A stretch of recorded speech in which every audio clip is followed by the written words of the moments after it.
Well, you're getting old. You need glasses. You can't drive at night. And the hearing aids are... Okay, we're going to start with this. Fuck off and fuck off and fuck off. Okay, welcome back to Word Blindness, Dyslexia Exposed. This is Juliette Hahn here with my co-host Brent Sopel. Who's young and vibrant and don't need glasses and hearing aids. Yeah. Also, I think I'm going to say you're really hot. Your microphone's really hot. You need to turn it down. Now my mic's got to get turned down? Oh, Jesus. holy shit. Now I can hear too much. What? Adi, you can keep all of this in because this is kind of funny. So we just recorded for like 4 minutes and I was like, oh my God, even though we talked for like 10 minutes before and I couldn't tell the difference. So just go to your... I'm perfect. System settings. Mm-hmm. See, we usually do all of this before and we didn't. And shame on me. Right. Also, actually, my output was also all the way to the top. Blame it on me. It was your output, not mine. It was actually mine. It was my. Right. So you're yelling at me. That actually was all me. I totally apologize. But if you could hear how loud you were, I almost like popped an eardrum. Okay. So it was actually it was a great event. I ended up getting a Christmas gift delivered.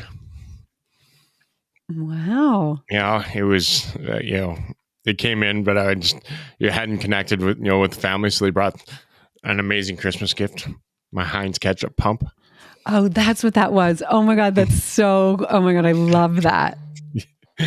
That is amazing. I didn't know if you guys if the facility gave it to you. Cause that's like, no, Nikki, they ordered it. It took like 8 weeks to get here. It came in and then we just haven't connected. Right. So they brought it, and that's amazing. Came home. You're very excited about that. I was very excited to open it up and, get it all set up on the counter. And now I got my ketchup. Love that. I love that. Yeah, it's going to be a fun journey to see how you keep that full. Oh, we had a conversation about that yesterday. We'll probably finish that one a month, probably. Yeah, let's keep us somewhere on social media. If you guys don't follow the Sopel Foundation for Dyslexia on IG or Brent's account, you can kind of be a part of that. Maybe that will have to be like a next fundraiser, like the ketchup journey. Yeah. I think this needs to be a story. The ketchup. This has its own story. Or the ketchup that Grandma keeps in her purse wherever we go. I love that. That's awesome. So I'm so glad that was great. And then this episode will probably go out right before March. St. Patrick's Day. Yes, you have the Sopel Foundation has a float. Yeah, in Chicago, obviously everybody around the world knows that for St. Patrick's Day they dye the river green. Mm-hmm. It's the 130, I believe, is the plumbers union who does it and puts on the parade, and obviously it's one of the biggest parades. I think over 100,000 people on average, to that parade. So Garwood Securities is a big sponsor of the event. They donated us a float. So I had to design a float, which didn't know that those existed. Didn't know there's companies that build floats existed out there. So we'll be in the St. Patrick's Day parade. It's the first time I've been in parades. But not on our own float, and didn't know what I was doing, and we're trying to figure it out. But it'll be fun. Now we'll see what Mother Nature does, and the weather wise, is it going to be cold? Is it going to be nice? Is it going to be raining? It's March 15th in Chicago, so it could be 80, it could be 30 and snowing, it could be 20. Who knows? And it's televised, so people can tune in. Yeah. I mean, I think you have to look at your. ABC, I think it's ABC. Okay. So it's obviously it's a huge event. Yeah, people come around. St. Patrick's Day is huge here in Illinois. So it's obviously found out a little bit of history with how they learned how to dye the river. It was actually for underwater plumbing. So for piping, they'd put this through, and it would leak out where it'd leak. You'd know where the holes are. Oh, okay. So that's how they end up, and then I think they just kind of expanded it to drop the river green. But that's how, because I asked, like, when we were there at the one event, I'm like, where did this come from? Yeah, so but that's your curious mind. Ha! I don't know. Oh, fuck off! Yes, it is.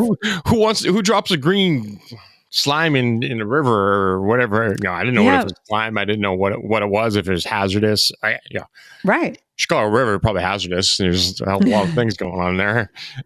But that makes sense, and I love that. I love that little history there. Those are like fun facts. Yeah. So I like I'll do some electrical. Being a farmer, I love that, electrocute myself. But me and plumbing don't get along because I don't fit in small spaces. Right under sinks and stuff. That's actually really funny. That's a funny thought. Seeing you get stuck under a sink. Yeah, real funny. Okay, and then May, there's another event, and then again. So May, we're just putting dotting the I's and crossing the T's on that event. Once we have that, that taken care of, we'll fully release what what that is, and in September will be be the golf event. So 2025 has been good. Weather was great yesterday, so here we go, because today's episode will be all about Julia Hahn. No, it's not. Listen, it's not my kid. No, I know. But here's also, this is actually, it's always funny when I always feel like there's stuff when you're like, oh, let's talk about this. Cause you're like, let's take it away from me and put it on you. Don't act surprised. Where it's supposed to go, I know. Because I couldn't, I want to, once I get the details of the May event completed, I don't want to put things out there yet till it's 100%. Altogether. Detailed. No, but the reason why I wanted you to touch on it, even though I know you're like, oh, what, is because I want to show the growth also. The growth, we just hit 75 episodes. The Sopel Foundation, I mean, you had started off with one event. Last year, you had two events. You've already started the year with another event going into March with another, even though it's just another thing. There's just so much growth that's happening with the foundation. And it's amazing, but watch this. Ready? Oh, here we go. Yeah, it's amazing. But then we get into the weeds with certain things, and it just shows how more amazing we need to be able to get financially where we need the foundation, so then we can start blowing things up and not just making change, not just talking about it, where we can take the action. And every day we hear situations, every freaking day. So I'm thinking about how to set this up the best without, because I don't know that we can, you know what I'm talking about. Yeah. So, okay. I know exactly. Okay. I feel like you know. No, it's, so we talk about, people always talk about, dyslexia, has come so far, and there's so much out there for it. And when I say this, and, and I'll lead into this, is we are one of the 98 to 99% of the charity foundations in the world are ran by non-dyslexics. And I'll wrap it, lead into what we're discussing here today. So people always say, oh, there's so much out there. There really isn't. There's the stuff that is out there now is, some of it's wrong because it's not by dyslexics. Some of it's by doctors, scientists who have an ego bigger than some richest people in the world. And they're the one that's putting the information out there, and it's quarter right, it's quarter information, and we had an episode or a scenario come to us last week where there's a college here in the U.S. that has a division that helps out dyslexics and kids with learning disorders, and the lady that leads that area is almost like a guidance counselor and goes to each teacher with the kids and say, this is what their accommodations are. They need X, Y, and Z. And they had one teacher who's a professor and I believe a doctor. Lawyer. Oh, it's a lawyer. I'm sorry.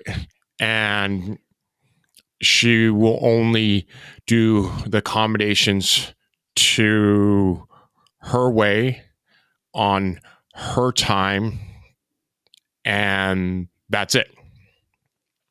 And this happens all the time. That happened with my own daughter, and this is something that happens every single day in the education system. Okay. And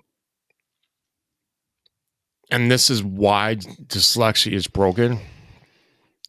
She's trying to do the accommodations the way she wants it, or on her terms, or you go to a superintendent, or you go to any school district. We'll get into this a little bit. Right now there's this groups of people that are trying. Some states are being assholes and trying to eliminate the 504. So we talk about the IEP and the 504, all the time on here, and they're trying to eliminate, which they shouldn't eliminate, which I support getting them back in here. But there's a piece to this that they don't talk about, they never touch, is some states don't even recognize the word dyslexia. So where my long and short is that they all want to be at 10, but we need to be at 1. And these teachers, professors, lawyers, doctors, scientists always, always, always think they're right. And it has to be done their way. And they know best. You don't have it. And that's the broken portion of this world, the dyslexia world, the accommodations world, the IEP, learning disorders world, and nobody listens. They always tell, and the anger, the hurt, the disappointment that comes along with that for the student, who these end up being lifetime scars. For the parents, it ends up being almost can be a double whammy, because some parents always, and how many times have we heard this? I just thought, the school knew what they're doing. Mm-hmm. I believed in the school. I believed in the school, or, I believed in this teacher, or I believed in this. And then to find out they weren't doing it, and then get told that they're wrong, or the wrong information, or the wrong way to go about doing things. It's hard. Mm-hmm. It scars. I'm a prime example of it. And to watch it go on, and like our event yesterday, we had so many dyslexic parents that were, our kids were there, and just to see their smiles on their faces. People don't know what that is. Some of us, when it comes to a school setting, have never had a smile on our face. Mm-hmm. Yep. And so, surprise, surprise, I have a lot to say. I'm just going to kick back, relax now.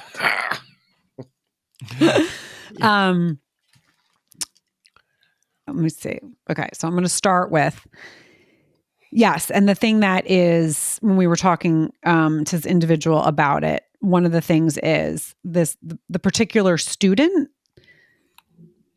has confidence and knows how to advocate for themselves, and was like, this isn't right.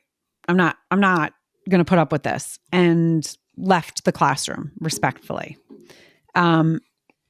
We did find out later that they said if it was a couple years before, they maybe wouldn't have been so respectful. But the professor was nice, and they just knew, I'm sorry, this is not right, and I'm not doing it. Now, that is the tiniest population of people that would do it. Normally, they would just take a deep breath, swallow, and sit down and feel shit. Now, this individual felt shit because they were so frustrated and like, okay, what does this mean? And all of these different things. But because of the atmosphere and the understanding from the person that's running the dyslexic program and the support, they were like, okay, I feel okay, because there was understanding there, right? If this was a school that didn't have a dyslexic understanding, a supports, place, even if that child had the wherewithal to stand up for themselves, where does that student go, right? They're now kind of by themselves unless they have parents. You stepped in and helped your daughter. There's the different things that they didn't have parents. So this is, again, left on that individual who was just made to feel badly about their accommodations, or made to feel shit about that they learn different. They're just trying to get a college education, which isn't easy. They're really not even really wanting to be there, but they have other goals. So they're like, okay, I'm doing this. If they didn't have that understanding from others, that could have been a very detrimental situation. And meaning detrimental, like it could, you don't know where the person is mental health wise, you don't know their circumstances, and just something slightly that this professor wasn't following the law, and actually is an attorney. So let's thought that they actually were, whether they thought they were smarter, whether they thought, nope, there's a loophole, there's something here. Regardless, this child was trying to take their test in the accommodations that they were, and I don't want to say owed, because I don't like that word, but that they were, that they were diagnosed and given to. And someone was saying, if this child did not have that could have been a situation where really bad things could have happened. Accommodations for individuals like us are just to level the playing field. Right. So right now, I always go the normies, right? You guys are on, let's just say, floor 2. We're on the lobby. So we're 2 floors behind you when it comes to starting the day. But our intelligence might be right there with you or above. So didn't need to throw that out there. I'm sorry. Because it's got nothing to do with any of that. Well, now I'm a little angry. I don't. So our accommodation, if that's extra time or taking a test in a separate room or whatever that is, that's just putting us on floor 2. Because they were getting the test read to them. Yeah. Okay. No. So everybody's like, oh, that they're getting an advantage. No. We're down in the lobby. We're just trying to get to floor 2 where you guys live. Yep. I love that. So it's, and somebody like myself, I'm in the basement. And why am I in the basement? Is because I have dysgraphia. I have dyscalculia. I have, when you talk about the 5 Ds. Yeah. Some kids only have 1. So let's set this up as, myself. So if we're on level 2 is just the normie floor, radio, I got 4 out of the 5 Ds. So basically I'm in parking level 3 in the basement. Right. So I'm trying to get, 2 extra, it's extra time on my test would give me, up to level 2, taking the test in a separate, get to level 1. Right now, somebody reading the test to me, maybe I'm on the lobby floor. Right. So yeah, I love this. This is actually really, really, and not, creates maybe that picture. Right. And dysgraphia, like some teachers, kids can't take notes. So maybe giving the notes before class gets me down to floor one. So I'm still one floor behind, a kid without learning disorder. So we're not starting on 2, going all the way up to now we're on level 5 and you guys are 2. We're just trying to get to a normal, a level playing field when it comes to this. So back to my comment of, it's got nothing to do with intelligence. Okay, sorry. Even they're on the, even them being on level 2, I'm not worried about their intelligence. Right. What, this is where they start their day. So we're just trying to level that out. So for people who think, this helps us, we're ahead of this person or ahead. No, we're just trying to get to the same playing field. For every kid. Every kid deserves to be on that playing field, no matter who you are, no matter where you're from, where you're born, what color you are, if you're white or you're brown or you're black or you're what religion. We all deserve to be on that same floor. And what we talk about daily here on the podcast, and we're just trying to find ways to get the kids to that floor. Now you think of every 4D out there, I'm 4 floors behind. Yeah. And I love how you painted that, because that really gives a description for someone to understand it. And so, right, this kid was like, I'm not going to take the test here, right? They have more of they have 4 of the 5Ds as well. They're on the same floor as me. Right. And so it is like, but the fact that I was like, the fact that they were able to, in another college situation, this would have been very different. It would have been the parent. It would have been, someone else, or it would have been not even spoken about. And it would have been a class that you just got extra scars and had to work extra hard, because that is the thing that we are always doing. And that, again, is not talked about or people acknowledged, because it's like, oh, well, they get good grades even though they have this. So it can't be that bad, right? It's not that bad if they're, getting a B in a class, but you don't know if they're staying up until, 3:00 in the morning to get that B. Like, there's so many things behind it. But it also is just, even with understanding at a college level, there's still people that don't have the understanding, that still make things difficult. And it's why there needs to be places like the foundation to be able to build these things up so more people understand and have the understanding, giving us the platform to be able to talk more. When you were talking about so a couple things with the IEP and the 504.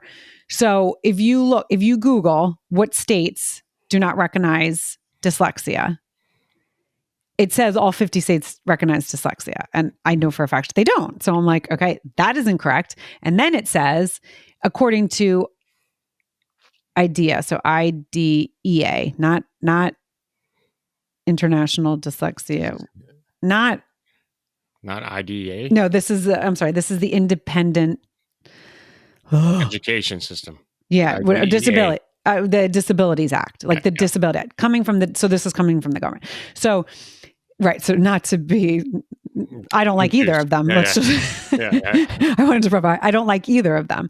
But one of the things in the Disabilities Act, it says that each state recognizes it, but then they say they recognize it under there. No, they recognize it under, and how was the wording? Because every time I pulled it up, I got more angry, and then I had to stop. And I have my mom now looking into it. I was like, hey, can I have a little project for you? So it is under the specified learning disability. So they're like, yes, it's recognized under the Specified Learning Disability Act, but they can't put that into your IEP unless the parent fights like crazy. There is like a loophole that you can be like, I want it in the in like the description. but as your diagnosis, it can't say. So it actually is almost like, and I can't even think of the term, but it's like a bait and switch kind of. It's like, oh, you can use it. Oh, but you can't say it. But oh, you can do it here. So it makes it. They make it so fucking confusing that most people won't. And then you give up because you're like, okay, I can't find the information. Now we'll kind of explain for listeners what that is. So it's being diagnosed with dyslexia or diagnosed with a learning difference. And schools can't diagnose you with dyslexia. A doctor has to, a neuropsychologist. Go ahead, sorry. And so if, dyslexia, let's just say there's 2 ways to help a dyslexic. And then, somebody with a learning difference, there's 15 different ways. So now they get to pick from 15 different ways to help a kid. They're going to find what's easier, what's cheaper, and then the other 2. So that is the difference. Well, the 15 ways, it's cheaper, it's quicker, and it doesn't help a lot of the kids because there's only supposed to be 2 ways. Now they're making up another extra 13 ways. So, just for listeners to have an understanding what that actually means is basically it's a way to find, pretend they're doing it quicker and cheaper than actually doing it. Mm-hmm. Right. And it is so absolutely complex. Yeah. And it really doesn't have to be. That's the thing. And this is what there's a complexity to it. I was talking about this with some of my colleagues, that there's certain groups, I won't say names, that make things fucking harder for no reason. They complicate things. I know you're, go ahead. No, for a reason, because it becomes money. Right. Yes. But I think there are also brains that just complicate things because but yes, when it comes to specifics, yes, they do it for money, 100%. They complicate it because they don't have it. Right. Yes. That comes down, that's why it gets complicated, because there's somebody telling me, it's like me going and buying a $10 million company of anything. A woman's clothing line. Let's do that. And being the CEO and running it. I don't know anything about a fucking woman's clothes. They ran a clothing line. I'm not a woman. Like there's a whole lot, and that's basically what these non-dyslexics are doing for us. Mm-hmm. Tossing, hey, these tampons are the best. I use them all the time. No, we're not in Canada, right? So how can I run it? There is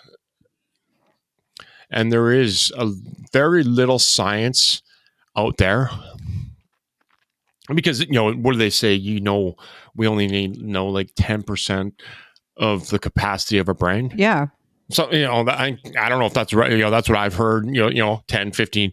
Okay, there's still 90% of our brain we don't even know, and that's what our dyslexia is the way our brain is wired. So how can you tell me? So tell me how that makes sense. There's no human on God's green earth that's going to drop $10 million into a company that they have no understanding about, that they don't know what it is. They don't know what the product is. You got people that invest. That's why you see a lot of individuals, they invest in the same area because that's their expertise. Right. Women's clothes isn't my expertise, right? Having a baby isn't my expertise.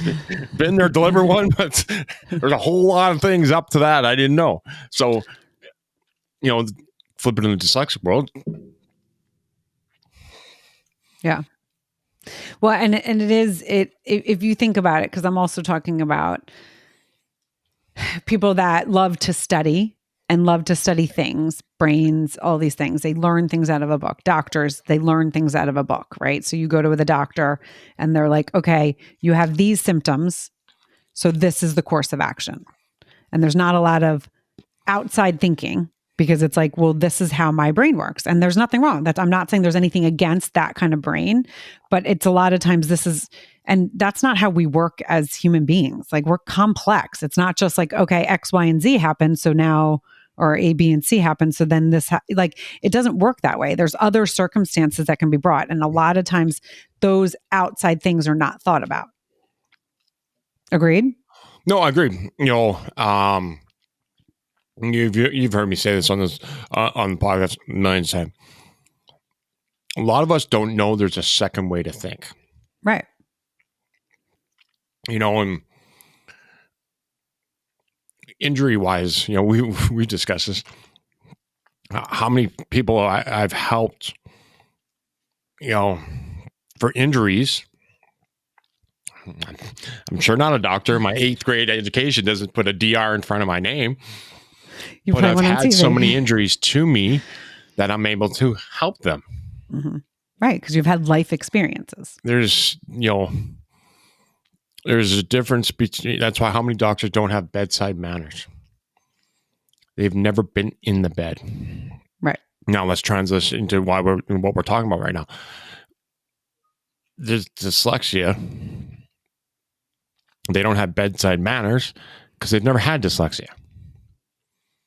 But that's telling us what we need to do and how we need to do it and what that means. Makes no sense. And that's where the biggest misconception and understanding in the world. And they get angry is when they get pushed back at people like me who go after them. And then they get all, no, I know best. You don't have it. So it's, we're all complex, but this doesn't need to be this complex. Yep. I think I'm going to leave it at that. I think that is perfect. gives you things to think about. And as I said on the last couple, I do want to start bringing people back, and let's see if I can get it. The Sopal Foundation is a 501c3. Nice. Very nice. I pictured it from something that I read, and I was like, oh, I got to see that C. Yeah. And so donating, even if it's a couple dollars, like if you're, every month there's people that are like, oh, I saw this on Instagram, I did this, so I donated. We are helping people behind the scenes all the time. So your money is being put to really good use. We just don't sit there and advertise it on social media all the time. What Brent does every single day is really, is connecting and helping. Kids that you've seen on our social media talking in front of people, those were kids that literally couldn't even make eye contact. They were so insecure because they didn't have, and no one understood them. And Brent literally changed them around with the work that he does with families. And not only that, there's so many other things that we have in the pipeworks that we're working on. And so if you're like, okay, I want to give, I have some money this month I put away to give to a foundation.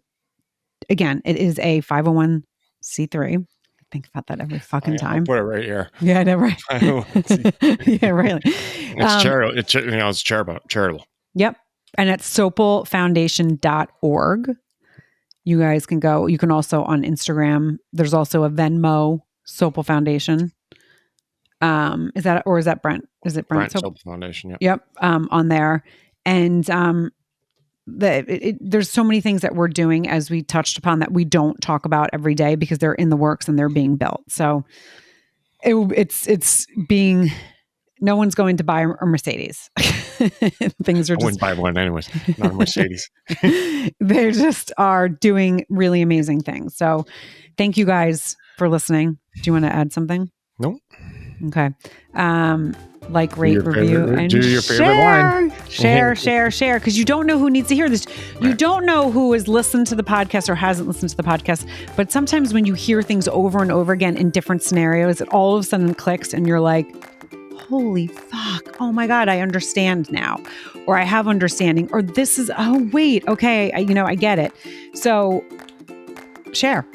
And we will see you for another episode of Word Blindness, Dyslexia Exposed.